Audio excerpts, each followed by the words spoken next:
Before lunch, we're going to hear from Carol Zierhoffer who's the CIO at Xerox, a company that has a long history of creating sophisticated technologies, but also using them very well. But let me just make my usual sort of editorial comments, if I could. Al Edwards is doing some extraordinary work with the Structural Genomics Consortium, and they're really pioneering the new business models for science for the 21st century. I would say as much as anyone in the world, and Anthony and I have both been studying this quite extensively. Al said that he's had not a lot of problem raising, what was it, $500 million or something dollars. I think it would be wrong, though, to conclude from that raising money is easy for entrepreneurs. And I remember, God, this had to be 30 years ago. I was sitting in an audience like this, and on the stage was Terry Matthews, who was a great Canadian entrepreneur. And somebody was saying it's hard for a startup to raise money in Canada. And Terry said, no, it's not. It's easy. I've raised all this money. You know, the thing is, if you're Al Edwards and you're, have a great long history of being connected, you're a brilliant guy, you've got breakthrough stuff, you can get to the CEOs of the pharmaceutical companies and you can raise, and other government agencies, and you can raise lots of money. But if you're an entrepreneur in Canada and many countries in the world, it's tough these days. It's tough because the banks aren't lending money and there's not a lot of debt. It's tough because venture capital is broken all around the world, and the venture capitalists are the first to tell you this. And in a country like Canada, it's tough as well because there aren't so many rich people. Now, I know if you're in Africa, you would say to me, what do you mean there aren't rich people in Canada? Look at us. It's all relevant, but relative. But compared to the United States, Canada doesn't have the same number of gazillionaires that might do the angel funding. And that's how startups really get going, through angel funding. So the good news on all of this is, ta-da, thanks to the internet that radically drops transaction and collaboration costs, there are now more molecular models of funding. And this is becoming material. Organizations like Kickstarter are making a real difference. Who here knows about the Pebble watch story and Kickstarter? Hands, please. Okay, most of you don't. Just Google it. But the Pebble watch is a startup. They created this idea of a watch that communicates with your mobile device. And so you could look at your watch and get all kinds of information from your mobile. They wanted to raise $100,000 on Kickstarter. They put up a picture of the watch, said, here's what it can do, looking for small contributions. They're not even equity investments. They're just contributions that go towards creating something that people think would be cool. And the contributions also are a discount when you actually buy the watch in the end. They asked for $100,000, and they cut it off slightly after they had raised over $10 million. So that was a real statement to me about the massive pent-up demand out there, not just for entrepreneurs looking for money, but for individuals who are now prepared to contribute to help entrepreneurship happen. And it can be entrepreneurship to create a new business, or for that matter, to get a pump, a $70 pump to a farmer in sub-Saharan Africa. For whatever reason, the World Bank was having trouble doing that, so Kiva has now raised over $400 million to do small projects just like that. And the funds that they raise don't come from big wealthy philanthropists. They come from very small micro donations from small organizations.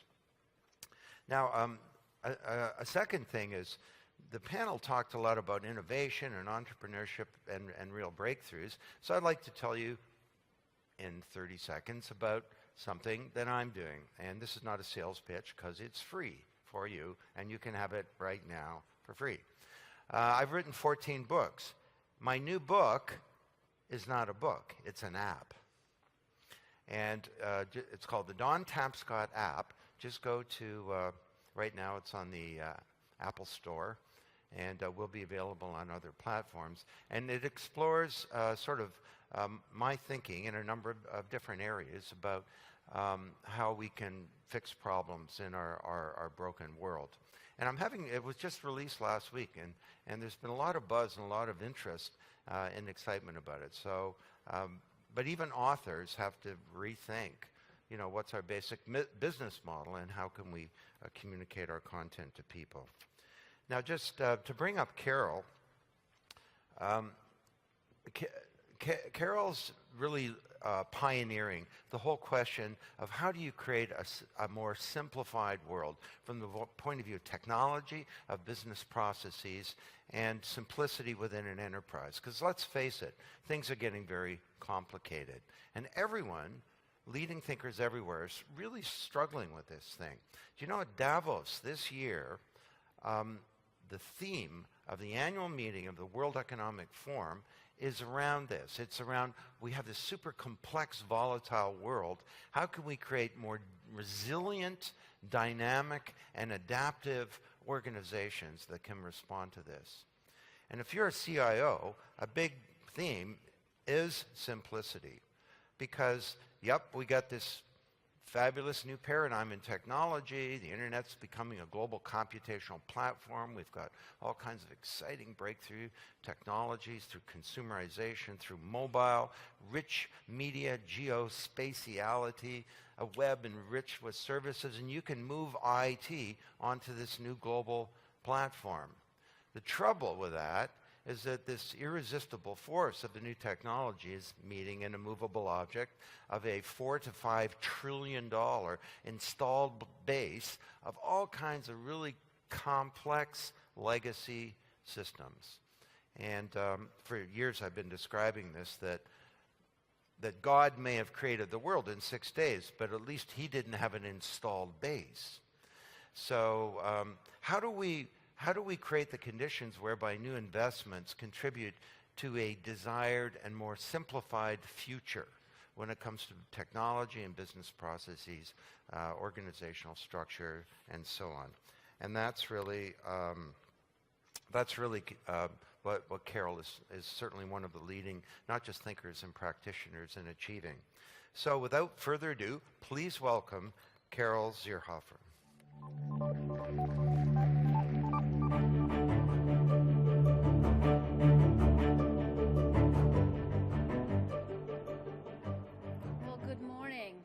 It's a wonderful introduction, and thank you for joining us.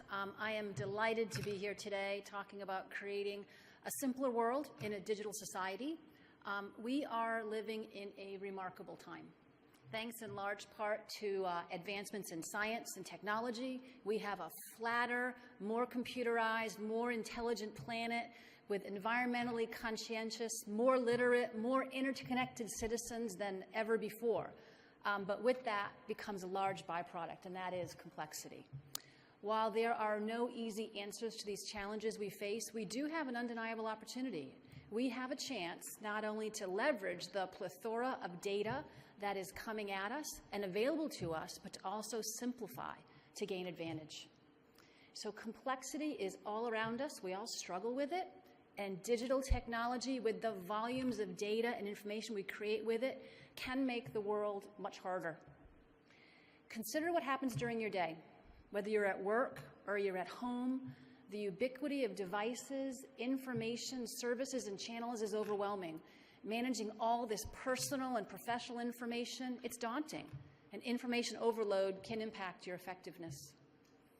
So organizations have similar issues on a larger scale. How do they stay competitive, survive and prosper while dealing with the fast pace of change in cloud computing, mobility, social technologies, and finding meaning in the staggering amount of data we generate daily?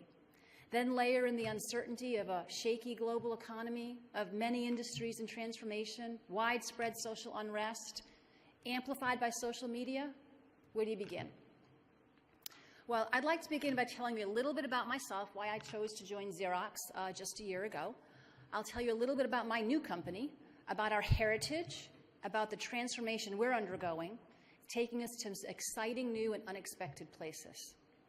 Then I'll focus on the opportunities that we're pursuing to create a simpler world with digital technology, a world that makes it a little easier, a lot more productive, and fulfilling for people like you and for the organizations that you represent. I've certainly been an unwavering champion of simplicity for most of my 25-year career in IT. Most recently, I was the global CIO at ITT Corporation, where we drove simplified global processes to drive cost reduction, shared services, and process efficiency. Prior to that, I spent 20 years at a company called Northrop Grumman, where I was a CIO at 3 different sectors. So I've helped lead large transformations in most of these positions, and I'm very excited about the transformational journey that we are on here at Xerox. So the Xerox transformation has followed a path we've been on since our earliest days. Print and driving business process efficiency was a natural extension of our original business, the design and manufacture of photographic or copy equipment. Our xerographic technology was invented by a patent lawyer named Chester Carlson. He spent a lot of time in the New York Public Library writing by hand multiple copies of the same documents.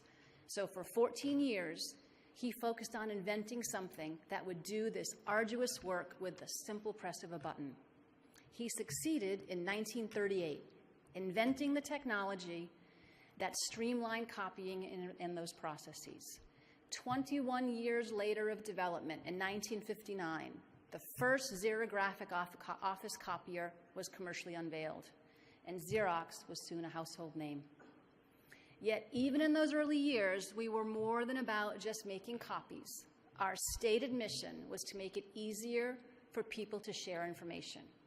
Carlson said his goal was to make the world a little simpler, a little less tedious, a little more productive.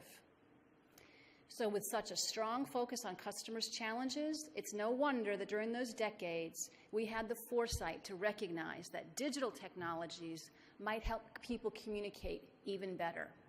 So in 1969, we established the renowned Palo Alto Research Center, which many of you may know as PARC, to focus on digital. In the next few years, PARC invented a stunning suite of technologies that would form the basis of what was then known as the Office of the Future. Today, we just know it as the Office. Now, I realize that Xerox didn't effectively capitalize on all those inventions, as many of you have seen in the recent Steve Jobs biography. But these PARC inventions include things like the mouse-driven computer interface, the graphical user interface, the personal computer, the laptop, early versions of word processing software, Ethernet, which will begin celebrating its 40th anniversary in 2014, and one invention that we turned into a multi-billion-dollar business at Xerox, the laser printer. So indeed, the PARC legend has grown, since so great that this past summer, the Wall Street Journal columnist tried to give us credit for inventing the internet. And for the record, no, we did not. We contributed. We continue to contribute today, but I'm afraid we can't take credit for that one. So what we can take credit for, though, is a wonderful quote from Alan Kay, who worked at PARC in the 70s, and he used to say, "The best way to predict the future is to invent it," and that's what we're doing at Xerox today. That's what we've been doing. Today, we have 5 primary research centers around the globe, each with its own competencies, spanning from traditional physical, chemical, and mathematical sciences to the social sciences, which help us understand how people work. In addition to PARC, which is now an independent, wholly owned subsidiary, we have labs at our corporate campus near Rochester, New York, in Grenoble, France, in Bangalore, India, and right here in Canada, just outside of Toronto. In fact, we're one of the top 100 R&D spenders in Canada, creating an average of 3 patentable ideas every week. We partner with a dozen Canadian universities and research institutes, including the Government of Canada's National Institute on Nanotechnology. So this is all part of a significant presence here in Canada that includes nearly 4,000 employees, a large reseller network, and many loyal customers, including McGill University right here in Montreal, as and other leading companies like telecommunications giant Bell Alliant and national grocery chain Sobeys. So for me, it's a great professional thrill to work at a company with an incredible brand, an outstanding legacy of innovation, and such great resources to support our team in charting Xerox's new future. As many of you know, that's what CIOs are doing today, a much more strategic role. We're still responsible for the organization's internal infrastructure, but increasingly, we're involved with customer-facing technologies helping to shape business strategy. This is an especially exciting time to be focused on customer challenges at Xerox because our growing services business is taking us into new industries beyond our longtime strongholds in the office and commercial print. This transformation, too, is part of our ongoing evolution, responding to customers' needs with solutions that simplify their lives. Our customers want business partners to make their lives simpler. That's why we help customers save money, boost productivity, improve customer care, ensure quality, and reduce energy consumption. Last year, for the first time, our revenues from services were greater than from our heritage technology business. We're now nearly a $23 billion global company operating in 160 countries. We're still the leaders in document technologies and services around printing and copying, but today, so much more. Now, here's a flavor of what we do. We operate more than 140 customer care centers around the world that handle more than 1.5 million customer interactions in a day in 25 different languages. We serve 9 million student borrowers, provide human resource services to 11 million employees and retirees. We process 3 million credit card applications a month, 900 million healthcare claims each year, and 37 billion transport fares annually on buses, tramways, and subways in 400 cities worldwide. We manage public parking facilities and toll collection for scores of government entities, and we have contracts with all 50 states in the United States to process payments for a wide range of social services. Of course, we still manage more than 1.5 million output devices for our clients and more than 35,000 mid-range systems and servers globally for companies like McDonald's and Hallmark, to name a few. All these capabilities, though, have a common thread. They require competencies that most companies don't have and time companies don't want to invest. Our core mission remains the same: simplifying processes to help our customers meet their goals. So let's take a look at what I mean.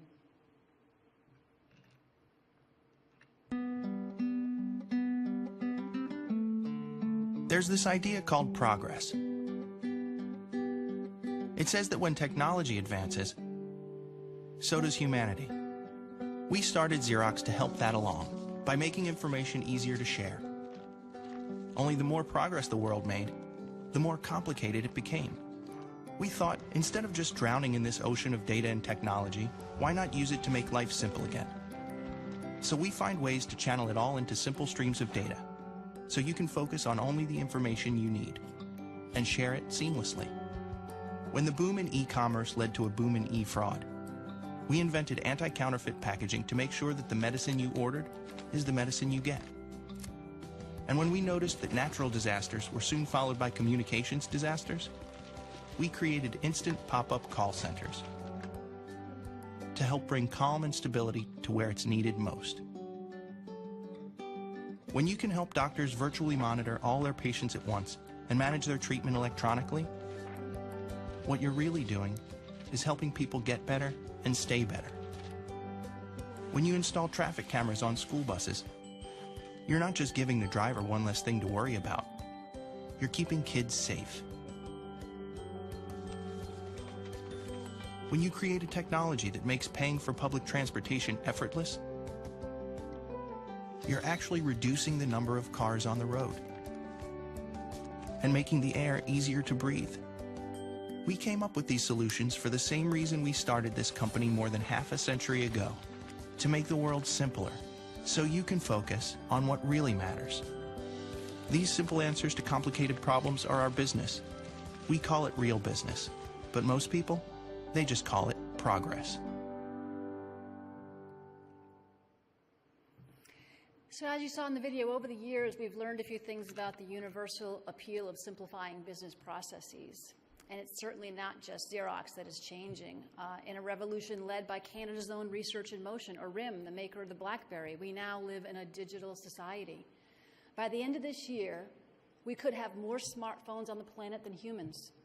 By 2016, 10 billion smartphones. That's 1.4 mobile devices per person. I know many of you in this room are probably using more than one right now. Some of you are digital immigrants like myself, or many of you are digital natives like my children. They've never lived any way, and probably we don't know how we could. So how do we create a simpler world in today's digital society? In this pursuit, we follow 3 guiding principles. First is our belief that simplicity tends to be enduring, while complexity tends to be fleeting. So the company 3M comes to mind. The story goes that 3M designer Art Fry was frustrated by clumsy hymn book page markers at choir practice, and he recognized the need for a bookmark that could stick to the page. And he applied the 3M invented low-tack glue to yellow paper and created the Post-it note, now sold in over 100 countries in 62 colors. Google is another great example. You may wonder how a relatively young company can be said to endure in an age which technology companies come and go. But Google has already lasted a lifetime. One reason is that all the services work together seamlessly.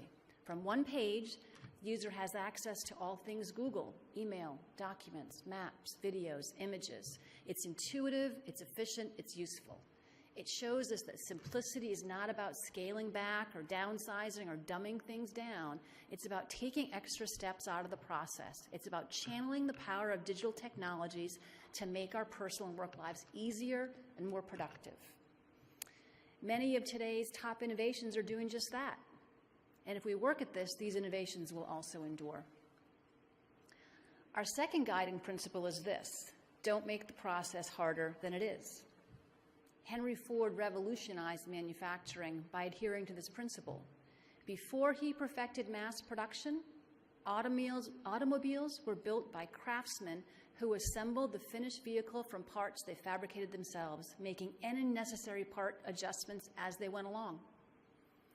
Thanks to Ford's innovations, production was simplified, sped up, and the use of skilled labor was optimized, and workers were able to achieve an entirely new and improved standard of living. Such simple, repeatable processes are the framework for automation. Steps must be simple if they are to be repeated, and they must be repeatable or the result will have variation. Now, variation is good if you're a designer, perhaps creating a one-of-a-kind couture gown, but very bad if you're the Gap, trying to mass-produce size 8 jeans for stores around the globe. So process is the glue that links most tasks together. If we look at the complexity of everyday work and the decision-making involved, process is really the linchpin that keeps the business world focused and productive. It guides workers to complete the tasks in the best manner possible. Simple, repeatable process is also the framework for automation. In fact, it's only the perfected process that achieves automation status. We can simplify benefits, administration, payroll, new hire onboarding, and many other business processes that are innovation. One example is enabling paper documents to become the on-ramp to a digital process. We do that by using scanners, which are built into multifunction printers, enabling a worker to capture an image, route it through data extraction software, and enter the information directly into a business process, such as accounts payable or accounts creation. This simplified process saves significant time and effort. Now, this week at WCIT, you're hearing from some of the world's greatest technology thinkers about one vision for a digital society. Our vision for a digital society is for simplicity that endures, that is not made harder, that it needs to be, and that gets results. Now, the third and last guiding principle is this: remove the friction between technology and people. Again, we turn to Henry Ford as an example. Ford's customers were initially reluctant to adopt automobiles because they were intimidated by the technology. It differed greatly from trains, streetcars, and of course, horses.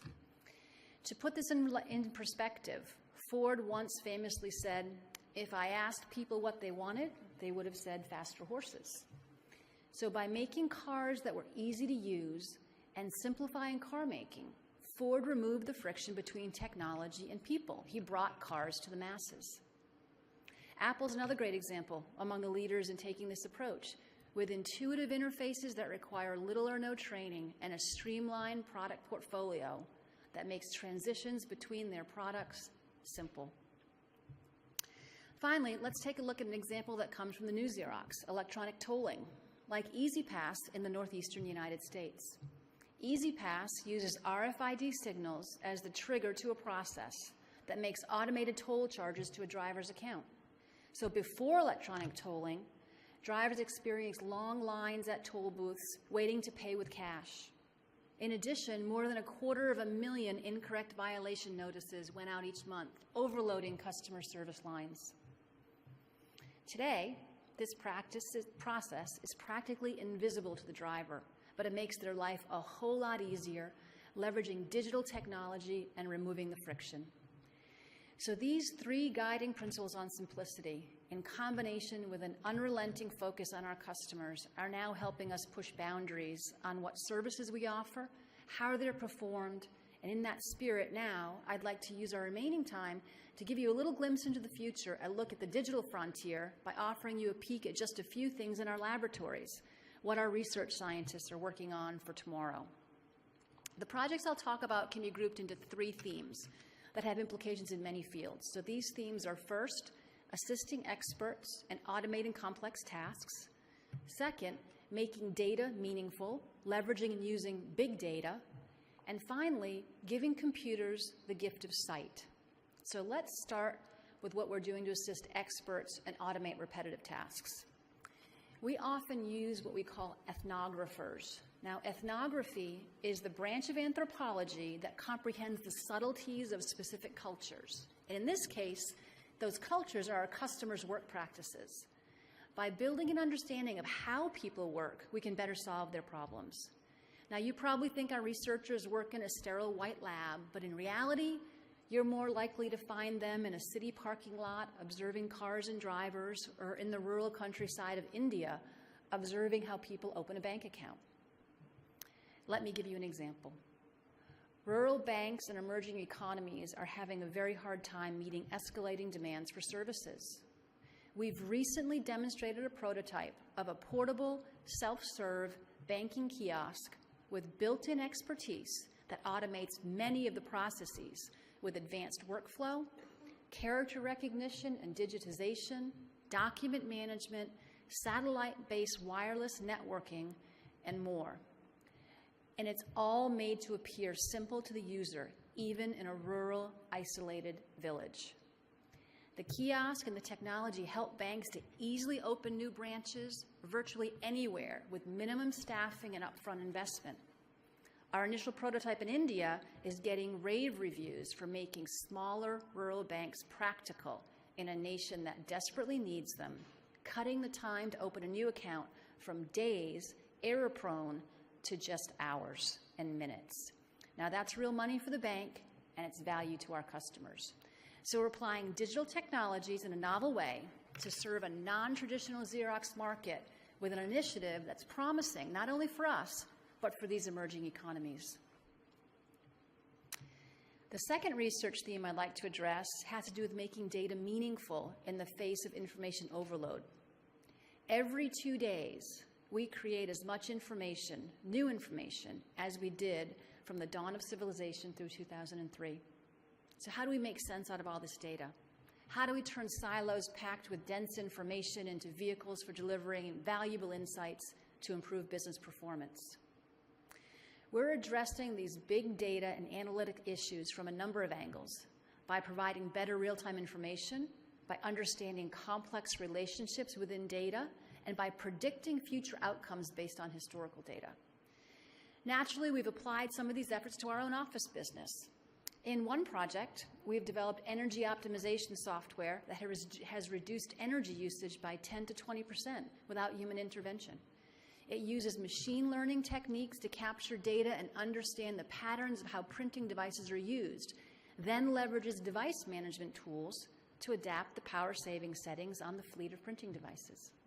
There's no reason why software like this couldn't be adapted to manage power consumption on almost any device that doesn't need to run full-time, such as ticketing machines and photo booths. So we expect this technology to have broad applications. But who would expect we could apply similar techniques to make it easier for you to find a parking space? Well, I'm sure that's exactly what you needed today. Our system uses wireless sensors to analyze on-street parking availability in real time, Drivers can access this information through a smartphone application to locate parking spaces as they arrive, saving time, reducing congestion, and reducing pollution. It's actually in use now as part of Xerox's new merged parking management system, which is a portal for managing all aspects of a city parking. It's proving to be quite effective. We're also applying analytic techniques and technologies to make public transportation networks more effective.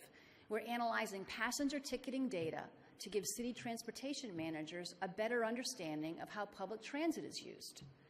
By combining the ticketing data with demographics, alternative transportation availability, and weather forecasts, management can simulate ridership and predict the impact of changes to their infrastructure. This provides a simple way to gain insights into the operations of an extremely complex system and to improve it for the public good. We're also using big data and analytics to help improve medical work practices, with text mining systems that not only decode words and sentences, but make contextual assessments. Let's take a look for a moment at Steve Hoover, who is the CEO of our Palo Alto Research Center, as he describes our innovation relative to electronic medical records, also known as EMRs. Electronic medical records. So everyone, electronic medical records, everyone's paying attention to electronic medical records. But one of the things, if you actually go out, one of the things that we do at Park is we're very focused on technologies that people actually use. It's not the technology, it's does it solve a problem in a way that somebody can use. And the reality is, so we went out and we have our ethnographers who go out and we go out into a medical environment, a hospital, and you watch nurses and doctors. And most EMRs are not, they're set up to be great at what they say they are, electronic medical records. They are not about improving the process of patient care. They're record-keeping systems. But if you've got a nurse who's juggling 10 different patients, 14 different tasks, and she needs to find a piece of information that's relevant when she walks in that patient's room who just had a catheter installed and she needs to check it, she would need to go down 6 different menus and find that information. We're using our capabilities in contextual computing and in sensing. So when that nurse walks in that room, we know it's that nurse. We know it's that patient. We know the procedures that were just done to them. We know the most recent medical result tests. Those show up on a screen immediately, a dashboard, a patient care dashboard right in front of the nurse. We talk to nurses about this. We show them prototypes of this, and they are blown away. So this is about making EMRs actually useful in the process of giving care to patients. That's an innovation that matters. Process, data, digitization, ethnography. So that's how you leverage lots of data and technology for innovation that matters. Now, the third research area I'd like to talk about has to do with giving computers the gift of sight, making computers see. Our technologies are so powerful that computers can not only recognize what they see in videos and photos, but they can actually judge which images are aesthetically better. And we can do this extremely quickly. One prototype can search and analyze 5 million images in less than a second on a standard desktop computer. Think of how much time this can save in organizing image databases or in image searches.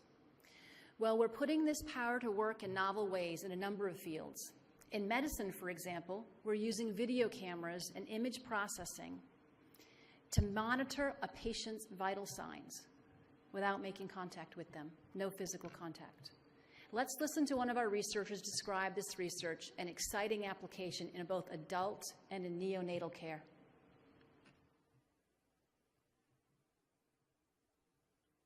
Wouldn't it be nice if we had a system that measures human vitals and disease, non-contact vitals like respiration rate, temperature, pulse rate? It's like thinking about a medical tricorder.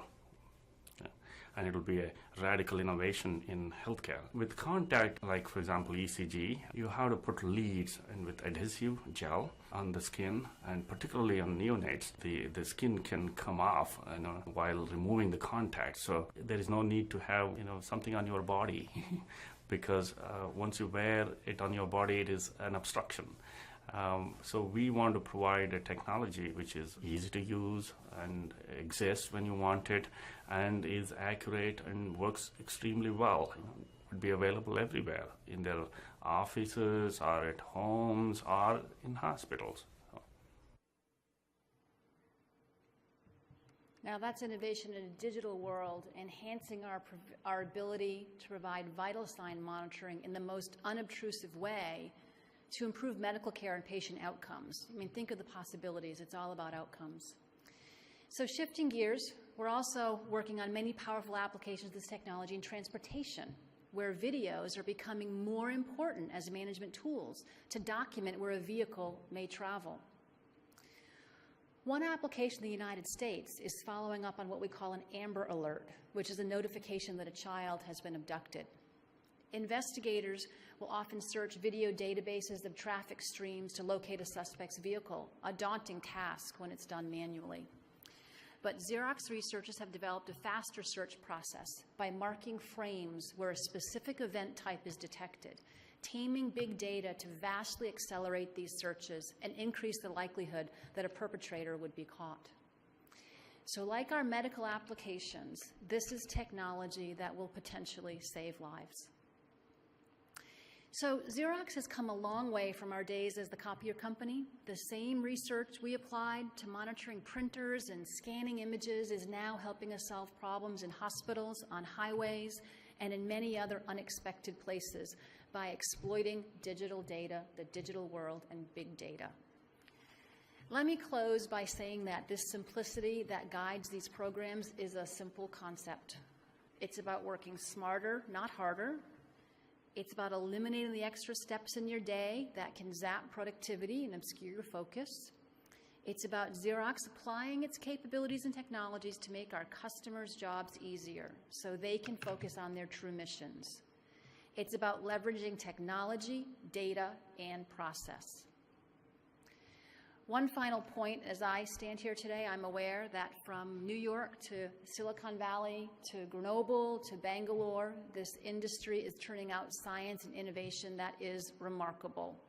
And while technology certainly makes it possible for the complexity to be engineered out of the process, it doesn't ensure that it will.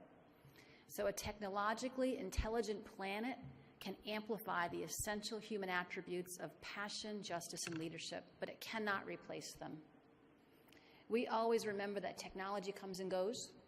It's always evolving, and what we embrace and leverage today will one day seem like a distant memory as we move on to things that have not yet been imagined.